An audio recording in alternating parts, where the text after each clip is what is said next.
नमस्कार दोस्तों, स्वागत है आप सभी का आपके अपने चैनल ज्ञान गुरु एकेडमी में। और बच्चों, आज बहुत ही इंपॉर्टेंट क्लास होने वाला है शिक्षा शास्त्र के स्टूडेंट के लिए, क्योंकि आज बच्चों मॉडल पेपर का सेट 2 लेके आ गया हूं। बच्चों काफ़ी इंपॉर्टेंट, बहुत ही महत्वपूर्ण प्रश्न बच्चों आपके बोर्ड एग्जाम की दृष्टि से इस मॉडल पेपर में मैं हल करवाने वाला हूँ बच्चों। और आज का ये मॉडल पेपर मैं आप लोग को देने वाला हूँ पूरे के पूरे 100 नंबर का। बेटा पूरे के पूरे 100 नंबर का देने वाला हूँ। किसी भी बच्चे का कोई भी डाउट हो, कोई भी क्वेश्चन समझ में ना आए, तो मैं पहले ही वीडियो में आगे बढ़ने के पहले बता दे रहा हूँ बेटा, क्योंकि काफ़ी महत्वपूर्ण यह है आप लोग का मॉडल पेपर। इसलिए आप लोग कमेंट बॉक्स में कमेंट करके बता देना मुझे कि सर ये चीज़ समझ में नहीं आई है। मैं प्रॉपरली उस क्वेश्चन के रिगार्डिंग भी आपको वीडियो बना के दे दूँगा। और बच्चों आज ये मॉडल पेपर का सेकेंड सेट है और कल से चलेगी महत्वपूर्ण प्रश्नों की सीरीज। 10-10 प्रश्न मैं कवर करूंगा बच्चों। हर एक सीरीज में 10-10 प्रश्न मैं कवर करने वाला हूं। ठीक है बच्चों, 10 से ऊपर भी मैं कर सकता हूं आप लोग का। ठीक है, 10 से ऊपर भी प्रश्न कवर कर सकता हूं। तो जो भी बच्चा लाइव रहेगा, ठीक है बच्चों, और या फिर कोई बच्चा बाद में आप लोग वीडियो देखेंगे बच्चों, तो आप लोग कमेंट बॉक्स में कमेंट जरूर करके बताएंगे कि सर वीडियो कैसी रही, कहाँ पे चीज़ें आपको समझ में नहीं आई। सारी जानकारी आप हमें देंगे बच्चों, ताकि हम बेहतर से बेहतर कर सकें आपके अपने चैनल ज्ञान गुरु एकेडमी को। ठीक है, चलिए, समय 3 घंटा 15 मिनट होगा बच्चों। ये सब सारी चीज़ें पहले प्रश्न पत्र में पढ़ा रखा है, सारी की सारी चीज़ें बच्चों आप लोग को।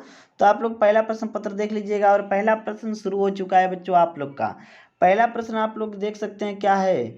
देखिए, बहुविकल्पीय टाइप के जो प्रश्न है बच्चों, बहुविकल्पीय प्रश्न जो है, इसका पहला प्रश्न है, प्रत्येक प्रश्न के खंड में उत्तर के 4 विकल्प दिए गए हैं, जिनमें से केवल एक उत्तर सही है। सही उत्तर अपनी उत्तर पुस्तिका में लिखिए। जो सही उत्तर है बच्चों, उसे कहाँ लिखना है? उत्तर पुस्तिका में लिखना है। ठीक है, पहला बच्चों प्रश्न देखते हैं क्या है। क नंबर पे आप देख सकते हैं, भारत में सर्वप्रथम विश्वविद्यालय का, ठीक है बच्चों, जो भारत है इसमें सर्वप्रथम विश्वविद्यालय कौन सा था? 4 ऑप्शन आप लोग को दिख रहे हैं बच्चा, तक्षशिला, नालंदा, और तीसरा ऑप्शन आप लोग लिखिएगा बच्चों। तीसरा ऑप्शन आप लोग लिखेंगे, ठीक है, 2 ऑप्शन हो गए, तक्षशिला, नालंदा, और तीसरा ऑप्शन लिखिए वल्लभी।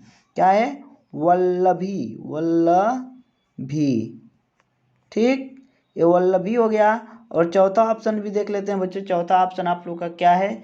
विक्रमशिला। क्या है बच्चों? विक्रमशिला। अब आप लोग कमेंट बॉक्स में कमेंट करके बताओ कि इन 4 ऑप्शंस में से कौन सा ऑप्शन सही है। भारत में सर्वप्रथम विश्वविद्यालय कौन सा था? सभी बच्चे जल्दी जल्दी कमेंट बॉक्स में कमेंट करके बताएंगे। जल्दी जल्दी से कमेंट सभी बच्चे करेंगे बच्चों। Okay okay okay okay okay, चलिए, बिल्कुल सही बच्चों आप लोग का जवाब आ रहा है। जो आप लोग का था वो आप लोग का था बच्चों तक्षशिला। क्या है? Takshashila. Very good dear. Next question के सारे क्वेश्चन बच्चों आपके बोर्ड एग्जाम में छपेंगे, इसलिए आप लोग अच्छी तरीके से पढ़ लीजिएगा। बिल्कुल ऐसी टाइप के क्वेश्चन देखने को मिलेंगे। अगला क्वेश्चन है, बौद्ध काल में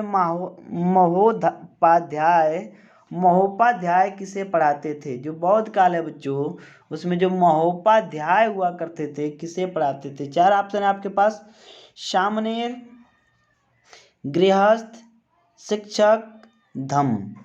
आखिर किसे पढ़ाते थे बच्चों? ठीक है, किसे पढ़ाते थे? जो महोपाध्याय हुआ करते थे, किसे पढ़ाया करते थे? जल्दी से कमेंट बॉक्स में कमेंट करके आप लोग बताइएगा बेटा किसे। बिल्कुल सही जवाब आ रहे हैं आप सभी बच्चों के, सामनेर। क्या है बच्चा? सामनेर। कोठारी आयोग का गठन हुआ था। कोठारी आयोग का गठन हुआ था किस सन में हुआ था बच्चों? कोठारी आयोग का गठन हुआ था 1948 ईस्वी में, 1952 ईस्वी में, 1964 ईस्वी में, 1986 ईस्वी में। ठीक है, जल्दी से कमेंट बॉक्स में कमेंट करके सभी बच्चे बताएं किस सन में हुआ था। Very good dear, very good. 1964 ईस्वी में। बहुत ही बढ़िया, सही जवाब आप लोग का थर्ड वाला आप लोग का है बच्चों, 1964। कब की बात कर रहे हैं? 1964 की। क्लियर है? अगला क्वेश्चन, अधिगम के उद्दीपन अनुक्रिया सिद्धांत के प्रतिपादक हैं। 4 ऑप्शन है बच्चों आप लोग के पास, थार्नडाइक, स्किनर, वाटसन, कोहलर।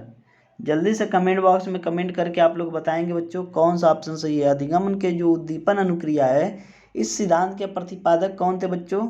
तो वह थे आप लोग के बच्चों कौन थे? अधिगम उद्दीपन के अनुक्रिया सिद्धांत के प्रतिपादक थे बच्चों वाटसन। कौन थे? वाटसन। चलिए नेक्स्ट क्वेश्चन, प्रेरणा का स्वाभाविक कारण है। जो प्रेरणा है बच्चों उसका स्वाभाविक कारण है संवेग, रुचि, आदत, संस्कार। ठीक है, प्रेरणा का स्वाभाविक कारण क्या है बच्चों? संवेग, रुचि, आदत और संस्कार। अब जल्दी से बताएं बच्चों इसका कौन सा ऑप्शन सही है? बिल्कुल सही जवाब आ रहा है आप लोग के बच्चों, संवेग। क्या है? संवेग। Very good dear, very good very good very good. अब बच्चों आगे के क्वेश्चंस आ रहे हैं, आप लोग सारे क्वेश्चंस को ध्यान से पढ़ेंगे क्योंकि सारे क्वेश्चंस को कराए हुए हैं बच्चों, इसलिए सिर्फ क्वेश्चंस को बता रहा हूँ। इन्हें हल आप लोग कीजिए, मॉडल पेपर है बच्चों, आप लोग बढ़िया से हल कीजिए, अपनी तैयारी को चेक कीजिए। जो क्वेश्चन ना समझ में आएगा कमेंट बॉक्स में कमेंट करना, एक एक क्वेश्चन करा दूंगा बेटा, ठीक है। चलिए फिलहाल हम निश्चित उत्तरीय प्रश्न की तरफ चले आए। 1 नंबर का हर एक प्रश्न होगा बच्चों। पबज्जा संस्कार बालक की कितनी आयु होने पर किया जाता था? ठीक है बच्चों, पहला प्रश्न आप लोग प्रश्न देखते चलिएगा। अगला, मुस्लिम काल में प्राथमिक शिक्षा प्रारंभ करने की क्या आयु थी? ठीक है, ओके। अगले क्वेश्चन की तरफ चलो बच्चों। राष्ट्रीय साक्षरता मिशन किस आयु वर्ग के निरक्षरों के लिए चलाया गया? और अगला प्रश्न है बच्चों, बुद्धि लब्धि का सूत्र लिखिए। ठीक है, और छठवां प्रश्न, मनोविश्लेषणात्मक विधि के जनक कौन हैं? ठीक है, तो अच्छा आप लोग के बच्चों निश्चित उत्तरीय का हो गए। और बच्चों लघु उत्तरीय प्रश्नों को सभी प्रश्न को हल करना है, नहीं कि एसपी सर ऐसे बोल रहे हैं तो करना है बच्चों। सभी प्रश्न को हल कीजिए, चाहे वो निश्चित उत्तरीय का हो चाहे लघु उत्तरीय का है बच्चों, सभी प्रश्नों को हल कीजिए। अति लघु उत्तरीय में देखते हैं बच्चों क्या है। मध्यकालीन शिक्षा की 4 विशेषताएं बताइए। राष्ट्रीय ओपन स्कूल की स्थापना कब की गई? मानसिक स्वास्थ्य विज्ञान के 4 उद्देश्य लिखिए। और बच्चों अगला है आप लोग का, स्पीयरमैन के बुद्धि के द्वित्व सिद्धांत का वर्णन कीजिए। प्राकृतिक आपदा का अभिप्राय स्पष्ट कीजिए। बुद्धि के व्यक्तिगत और सामूहिक बुद्धि परीक्षणों की तुलनात्मक विवेचना कीजिए। ठीक है बच्चों, तो ये आप लोग के कैसे थे? लघु उत्तरीय नहीं अति लघु उत्तरीय प्रश्न थे।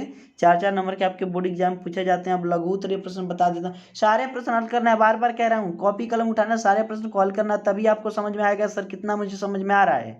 लघु उत्तरीय प्रश्न जो 6 नंबर को पूछा जाता है बच्चों, देखिए, आपदाओं के प्रकारों की विवेचना कीजिए। दूसरा, महात्मा गांधी की बेसिक शिक्षा के बारे में उनके विचारों को स्पष्ट कीजिए। और तीसरा है बच्चों, बुद्धि और ज्ञान में अंतर बताइए। ठीक है, 15वां क्वेश्चन है, टोटली 15वां क्वेश्चन लघु उत्तरीय का तीसरा हो गया बच्चों। ठीक है, चौथा चलें, व्यक्तिगत एवं सामूहिक बुद्धि परीक्षणों में अंतर स्पष्ट कीजिए। 17वां है बच्चों, विद्यालय में दंड देने के प्रमुख आधारों का वर्णन कीजिए। और 18वां है आप लोग का, शिक्षा के व्यक्तिगत परिणाम के महत्व या फिर शिक्षा के व्यक्तिगत परीक्षण के महत्व की विवेचना कीजिए। क्लियर हो गया बच्चों? चलिए अब 10 नंबर वाले प्रश्नों की बात करेंगे बच्चों। विस्तृत उत्तरीय जो प्रश्न होते हैं काफ़ी महत्वपूर्ण होते हैं बच्चों, सीधे 10 नंबरों में पूछा जाता है। पहला है बच्चों, महात्मा गांधी के शैक्षिक विचारों की विवेचना निम्न बिंदुओं के आधार पर कीजिए। शिक्षा के उद्देश्य, शिक्षण विधि और पाठ्यक्रम, यानी कि इसके संबंध में महात्मा गांधी जी के क्या विचार थे।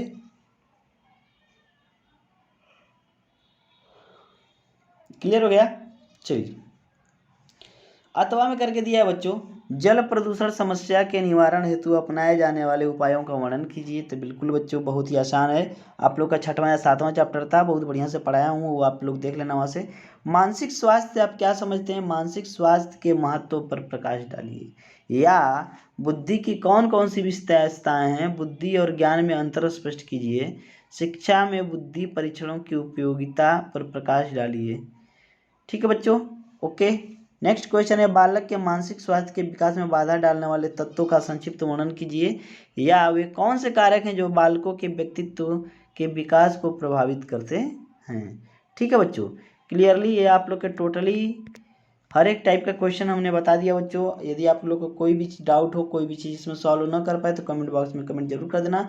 तो आज की क्लास में इतना ही रहेगा। स्वस्थ रहिए, मस्त रहिए, अपनों के प्यार के साथ, हल्की से मुस्कान के साथ कर दिखाओ कुछ ऐसा दुनिया करना चाहे आपके जैसा। मिलते हैं अगले क्लास में, तब तक के लिए धन्यवाद, बाय बाय, खुदा हाफिज़।